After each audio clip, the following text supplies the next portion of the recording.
What is mens rea? Mens rea is a legal term referring to a guilty mind, or the intention to commit a crime. This intent to cause harm or break the law can be the distinguishing factor that separates a criminal liability from civil liability cases. Mens rea also helps to determine degrees of culpability and thus the severity of punishment in criminal cases. In many law systems, there must be both a physical element, the actus reus, and a mental element, mens rea, to constitute a criminal charge. This mental element, however, is not a simple matter of being guilty or innocent. It can apply to intention to commit the crime, intention to commit a separate crime that resulted in further harm, recklessness, or criminal negligence. Consider, for example, a case in which someone died as the result of another person's actions.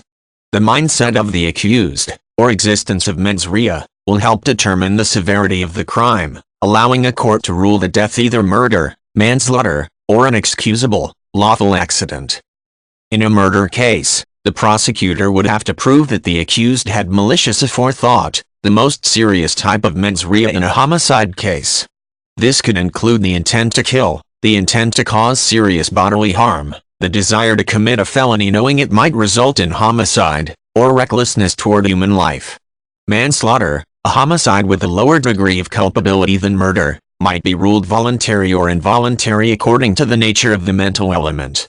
During voluntary manslaughter, there was an intent to kill, but some factor, such as provocation, makes the killer less culpable. In an involuntary manslaughter case, the accused person unintentionally kills someone while committing an unlawful act. In this situation, the mental element applies to the other unlawful act, but carries over to the homicide, making the accused more blameworthy than in an excusable accident. An excusable accident is not punishable because there was no mens rea and a death occurred while the person responsible was exercising normal caution and not breaking any laws.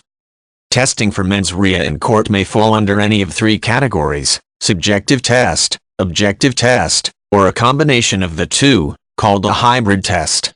A subjective test occurs when evidence is submitted to prove a guilty mindset, such as the defendant's admission or a diary outlining the defendant's desire to knowingly commit a crime.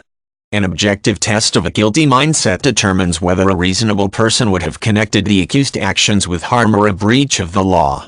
A hybrid test is useful in amassing sufficient proof of a guilty mind or proving negligence, which may be clear when there is no subjective evidence of aforethought, but the objective test shows that a normal person would have foreseen the offense. If a person does not have normal reasoning capacities, due to age or mental illness, a guilty mind can often be argued to not exist.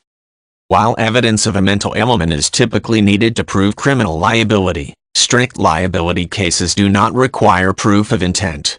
Strict liability cases apply to certain offenses which can be punished regardless of the accused mindset, such as speeding. If proved, however, existence of mens rea can increase the punishment for such an offense.